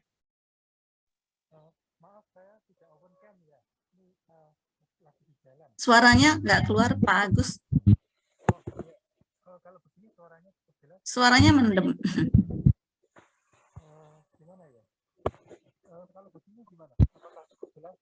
Kayak ada suara tapi saya nggak dengar sih ya. Ya, kedengaran Pak Agus, mungkin perlu diperbaikin mic-nya Pak Agus. Lebih dekat atau gimana? Oke, nggak kedengaran. Mungkin yang lain dulu, Pak Agus Ya. sambil memperbaiki mic-nya, Bu Suryani. Ya, Bapak dan Ibu silakan sambil Pak Agus kita tunggu sambil perbaiki audionya dulu. Oh, Pak Emut ada yang bertanya nih Pak Maharsya. Di videonya nanti bisa diakses nggak setelah webinar? Dimasukkan ke YouTube-nya GNIK atau di mana Pak nanti? Ya, Ibu, nanti ini kita rekam, nanti bisa dilihat di YouTube kami, di medsos kami, YouTube, di IG, ya. Tadi saya juga udah share, dilihat, tolong dilihat di chat box. Tadi saya sudah sampaikan alamat media kita. Ya, betul. Begitu, Bu Suryani, silakan dilanjut. Terima kasih. Ya, Bapak Ibu silakan. Sudah connect, silakan Pak Agus. Ya, ini apakah sudah bisa terdengar? Good, bagus. Sudah ya. Tadi cuma sebetulnya cuma saran saja sih. Saya pikir IR itu punya daftar isu-isu di perusahaan. Nah, itu sebagai list gitu aja ya. Nah, itu dimasukkan ke AI itu nanti kan bisa mendapatkan output kan ya, trennya seperti apalah, kecenderungannya kan. Bahkan kalau kita tanya proyeksinya mau kemana gitu kan, dan saran-saran penanggulangannya apa, itu kan muncul semua. Nah, peran HR atau IR khususnya itu tinggal mempertimbangkan mana saran yang make sense bagi perusahaan yang terbaik, dan dari situ tinggal bikin action plan. Jadi di situ AI saya kira sudah bisa mulai digunakan di wilayah IR. Gitu. Terima kasih. Thank you Pak Agus. Ya Pak Beni ada komen Pak untuk opininya Pak Agus? Betul sekali Pak. Jadi saya kembali yang sini ya. Ini contoh nih yang tadi bahwa kita harus kolaborasi. Manusia memegang peranan penting di awal. Tadi Bapak mau masukkan isu-isu, mau setting, mau program algoritma itu ditentukan di awal sini Pak. Ya, jadi banyak sekali isu industrial relationship, tuntutan relationship, bahkan contoh-contoh manapun bisa diambil di link dengan mereka. Ya, jadi linkage-nya bisa karena AI itu kan juga ada yang open source sehingga data-data seluruh dunia juga bisa dia akses. Itu Bapak bisa attach ya, sehingga misalnya kasus-kasus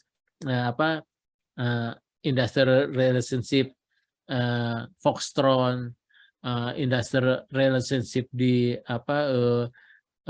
perusahaan Nike, terus perusahaan Coca-Cola, banyak itu bisa masuk semua nanti dianalisa. Jadi Bapak di sini tinggal settingnya, mau menutup atau apa itu Bapak tentukan di sini. Ya, jadi ini setting-setting awal tuh ditentukan oleh. Nah, nanti kalau misalnya dibuka seluruh data dia bisa diakses, maka di sini artificial intelligence bisa mengolah. Jadi misalnya dia bisa membandingkan kondisi kesejahteraan Foxtron dengan Indonesia, itu hanya buat pembanding gitu kan. Terus kemudian dia juga membandingkan secara normatif hukum di Indonesia, ya, perkembangan hukum dari tahun ke tahun itu bisa ya. Di sini dia mengambil data semua, terus kemudian akhirnya artificial intelligence memberikan tren. Oh, ke depannya ternyata tren misalnya cuti hamil itu akan begini. Oh, tren menyusui itu begini, tren makanan tuh begini.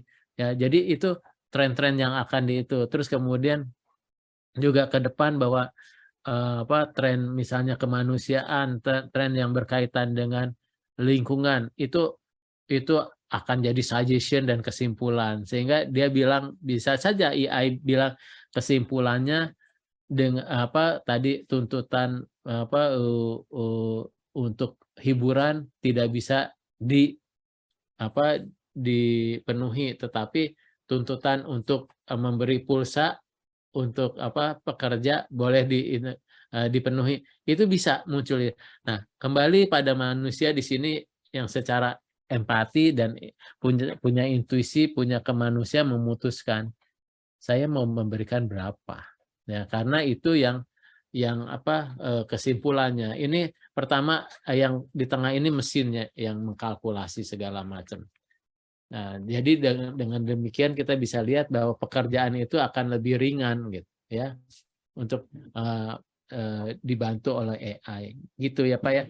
Jadi betul sekali masukan dari Bapak adalah bahwa dengan kolaborasi yang matang, dengan persiapan yang matang, dengan database yang matang dan linkage yang diperbolehkan, ya, link kemana saja diperbolehkan, itu akan lebih matang juga ya, data-data lebih banyak, sehingga nanti kolaborasi manusia dengan mesinnya lebih optimal gitu ya.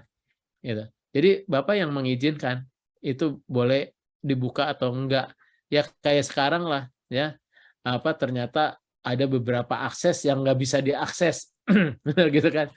Oh, kok nggak bisa? Ya karena sama AI ditutup gitu kan. Nah gitu kan. Ya. Oke, thank you. Baik, terima kasih. Ya, thank you Pak Beni. Jadi tambahan dari Pak Agus tadi ya, berarti kualitas keputusan HR akan makin berkualitas ya. Diharapkan solusi HR makin efektif, hanya aspek human yang perlu dipertimbangkan. Ya. Iya, kompetensi human-nya jadi itu. Ya, ini sesuai dengan tidak bisa digantikan ya. Iya. Saat ini belum di artificial narrow intelligence ini belum terlampau masuk aspek-aspek perasaan, humanistik, intuisi belum.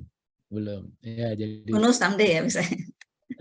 Nanti nggak tahu nih ya, tahu ya, dengan AGI atau ASI ya, kita belum tahu gitu, masih konsep itu ya. Bapak dan Ibu, apakah masih ada pertanyaan atau komen, opini yang mau di-share? Bisa langsung unmute, jadi nggak usah diketik lagi kalau memang masih ada. Oke, kalau tidak ada, mungkin kita almost di closing session Pak Beni dan Bapak Ibu sekalian. Sebelum di closing, Pak Beni mohon closing statement-nya Pak atas apa yang sudah kita bicarakan hari ini, pesan-pesan buat peserta, buat kita semua.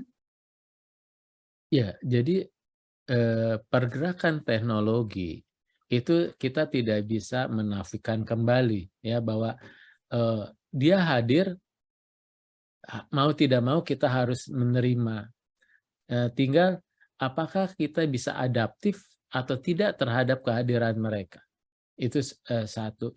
Karena kalau kita menolak, kita akan kembali kepada zaman manual, kan? Zaman di mana kita menolak peradaban yang baru, peradaban digital. Nah, peradaban digital ini kita harus bisa membuat strategi yang matang sehingga ini justru membantu kita untuk kita lebih berbobot dalam keputusan kita, lebih efisien dan lebih efektif. Ya, jadi kolaborasi antara AI dengan manusia ini adalah satu keputusan yang bijak daripada kita menolak. Ya, jadi ini juga adalah mindset yang harus kita sebarkan kepada karyawan-karyawan bahwa kita change or die, kita mau berubah atau kita mati oleh kemajuan teknologi yang ada.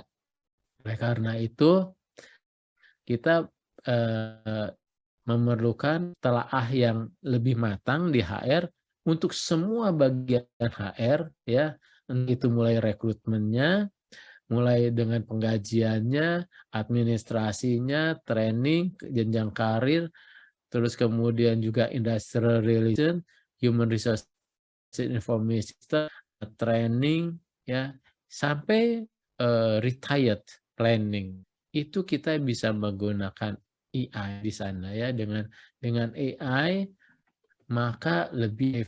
Dan lalu bagaimana pekerjaan-pekerjaan yang terancam?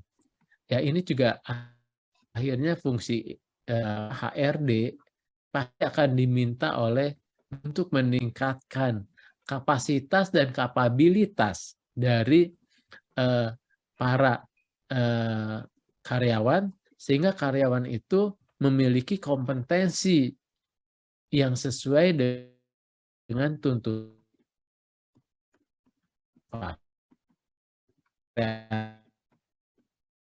mereka adaptif serta kolaboratif terhadap perkembangan AI yang ada. Saya percaya bahwa kolaborasi antara HR dengan AI itu justru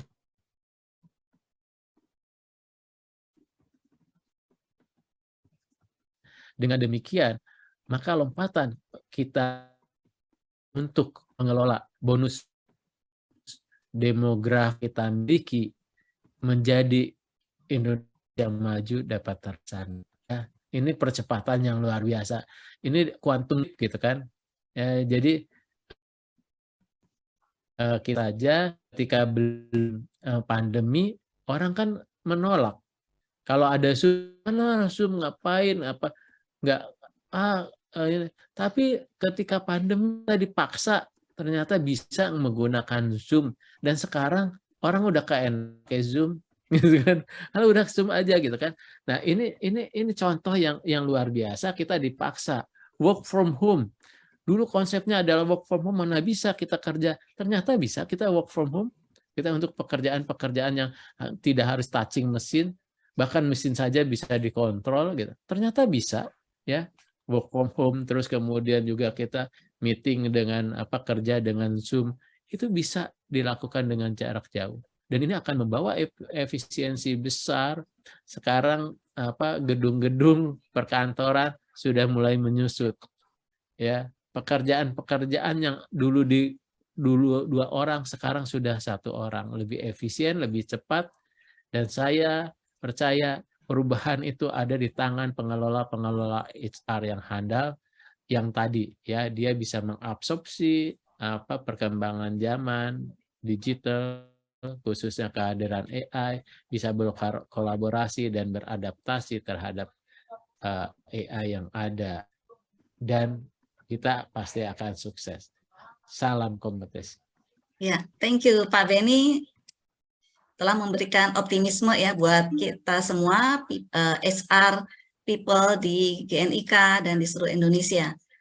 Baik Bapak dan Ibu sekalian, kita sekarang ada di sesi foto bersama dengan narasumber, pengurus GNIK area Bogoraya, dan hadirin semua. Dimohon untuk membuka kamera. Kita akan sesi foto bersama menjadi 3 termin. Mohon bantuan Pak Emut untuk memfoto para peserta semua.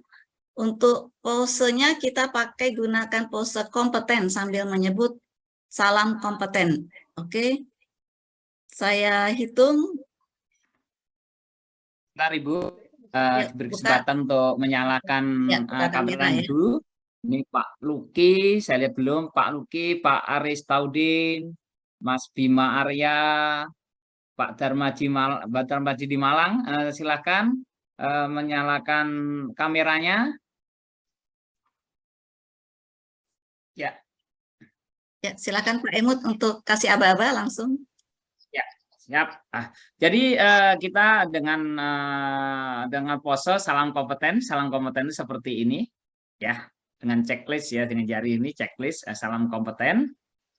Kita beri aba-aba, hitungan mundur sampai 3. Nanti mohon maaf sebelumnya ini kita bagi beberapa session, jadi nanti tetap ya Bapak Ibu, karena kita nggak tahu Bapak atau Ibu ada di seksi yang keberapa ya. Jadi sebelum kita nyatakan seksi foto bersama selesai, jangan selesai dulu actionnya. Oke, Bapak Ibu, Ibu Suryani, kita mulai ya. Kita hitung mundur 3, 2, 1. Salam kompeten. Salam kompeten. Salam kompeten. 2 lagi. 1, 2, 3. Salam kompeten. Oh, ternyata ada 2 lagi. Mohon maaf. Lagi 1, 2, 3. 1 lagi. Karena ternyata banyak pesertanya. 1, 2, 3. Oke, sudah selesai. Waktu saya kembalikan ke Ibu Ani. Silakan Ibu. Terima kasih Pak Emut. Next, kita ada pemberian sertifikat untuk narasumber. Secara simbolik, GNIK akan memberikan sertifikat kepada narasumber Pak Beni Bernardus. Kami mohon kesediaan Bapak Irwansyah Manap untuk mewakili GNIK, pengurus GNIK, untuk memberikan simbolis sertifikat kepada Pak Beni. Baik, terima kasih Pak Suryani ya, luar biasa ini hari ini teman-teman sekalian. Pak Beni, terima kasih banyak apa yang sudah disampaikan, ini luar biasa pembicara kita hari ini dari Melbourne ya. Jadi kita sangat beruntung sekali hari ini kita mendapatkan pemahaman terkait dengan AI gitu ya, bagaimana perannya terhadap pengelolaan sumber daya manusia. Kami dari GNIK, khususnya GNIK Bogoraya, meskipun pesertanya tentu saja dari seluruh penjuru Indonesia, kita tidak ada yang bisa kita berikan. Saya ucapkan terima kasih, dan ini sebagai kenang-kenangan ada sertifikat sebagai tanda bahwa Pak Beni Bernardus sudah ikut bersama-sama dengan GNIK, ikut mengkompetenkan warga masyarakat, khususnya teman-teman di HRD. Saya selaku ketua bidang peningkatan kompetensi sumber daya manusia PIC HR di GNIK Bogoraya, sekali lagi mengucapkan terima kasih, dan mudah-mudahan ini bukan hanya yang sekali ini ya Pak Beni ya, mudah-mudahan nanti mungkin pada kesempatan lain bisa kita undang kembali gitu ya, untuk kita bisa saling berbagi. Itu saja. Terima kasih Pak Beni. Salam buat keluarga, salam sehat dan salam kompeten untuk Bapak. Terima kasih. Ya, terima kasih Pak Irwansyah. Terima kasih. Pak Irwansyah, mohon maaf. Siap. Ada satu lagi Pak Irwansyah, sertifikat yang untuk host kita yang pagi ini luar biasa, yang bulan lalu sebagai narasumber. Baik, terima kasih Pak Emut. Baik Bapak Ibu sekalian, kami juga mengucapkan terima kasih ya kepada Bu Suryani yang pada pagi hari ini sampai siang memandu kita sebagai moderator di acara kita hari ini. Jadi kita juga memberikan kenang-kenangan berupa sertifikat kepada Bu Suryani sebagai moderator. Ya, kalau 2 bulan yang lalu Bu Suryani sebagai pembicara juga, ya terima kasih dan mudah-mudahan kita akan terus bersama-sama mengkompetenkan teman-teman khususnya di PSI HR. Sekali lagi terima kasih Bu Ani. Terima kasih Pak Irwansyah. Thank you. Terima kasih. Terima kasih. GNIK. Oke. Terima kasih Pak Irwansyah, terima kasih Bu Ani dan lain-lain. Ya. Emot bisa di stop dulu screen-nya sebentar. Saya ingin coba memberikan sedikit tambahan barangkali. Pak Emot di stop share dulu Pak Emot. Ya. Baik, teman-teman sekalian, luar biasa ya pembicaraan kita pada siang hari ini. Cuman begini, saya takutnya ada teman-teman HR yang merasa berkecil hati dengan adanya AI ini yang meskipun memang betul ya Pak Beni ya, kita udah nggak bisa lari lagi dan bahkan kita kejar-kejaran nih, sepertinya kita akan terkejar dengan teknologi ini ya. Tetapi jangan khawatir ya, sebagai praktisi HR di satu sisi AI ini sebenarnya juga tadi udah dikatakan menciptakan peluang-peluang kerja baru yang juga akan meningkat, di samping memang ada beberapa posisi yang turun. Nah, saya share sedikit ya. Mudah-mudahan terlihat ya. Kelihatan Bu Ani? Kelihatan? Ya, kelihatan. Nah, ini adalah posisi-posisi kalau kita bicara di karir path-nya HR ya. Itu ada posisi-posisi yang hot job ya. Dan kalau kita bicara hot job itu salah satunya adalah Head of Digital HR ya. Kemudian talent, data HR scientist. Nah, ini adalah posisi-posisi yang saat ini banyak dicari dengan remunerasi yang cukup besar.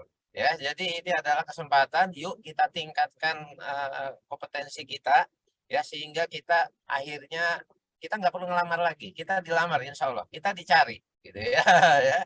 Jadi teman-teman, AI akan menjadi tantangan di satu sisi, tapi di sisi yang lain ini juga akan memberikan peluang buat kita para pelaku HR untuk terus berkarya dan terus bisa meningkatkan kemampuan kita dan kompetensi kita. Itu saja, terus bersama dengan GNIK teman-teman ya. Mudah-mudahan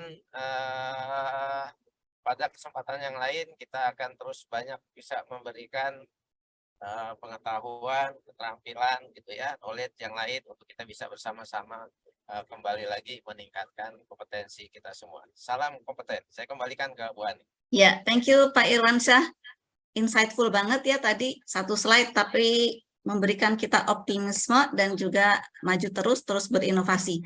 Para hadirin sekalian, akhirnya kita sudah sampai di akhir acara HR Training. Terima kasih kepada seluruh pihak yang telah mendukung terselenggaranya acara ini, mulai dari narasumber, tim panitia, serta para hadirin sekalian. Semoga acara ini dapat memberikan manfaat dan inspirasi dalam rangka meningkatkan kompetensi SDM di Indonesia.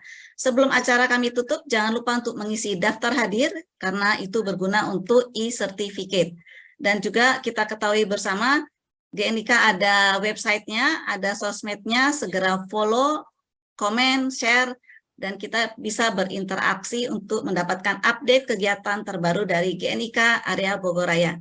Bapak Ibu, saya izin mohon undur diri. Terima kasih kepada Pak Beni, Pak Irwansyah, Pak Andes, Pak Emut, dan semua panitia, semua pengurus, serta semua Bapak Ibu peserta webinar siang hari ini. Terima kasih. Wassalamualaikum warahmatullahi wabarakatuh. Waalaikumsalam warahmatullahi wabarakatuh. Terima kasih. Mohon Bapak-bapak. Pak Beni, atur nuhun Pak Beni. Terima kasih Pak Beni. Bapak Ibu. Sehat selalu Pak Ben. Yuk. Angga, sehat selalu bagi semua Yuk, juga. izin live, thank you. Izin live ya. Sampai jumpa di lain Terima kasih semuanya. Izin Terima live. kasih. Pak Rija, Pak Sep, ya Pak Rahmat. Oke, Pak Emot izin ya. Enggak Pak. Semoga lancar, aman. Ya. Semoga aman, lancar, selamat sampai tujuan. Ya. Amin. Insya Allah, Selamat jalan. nyampe. Ya, sama-sama. Yuk.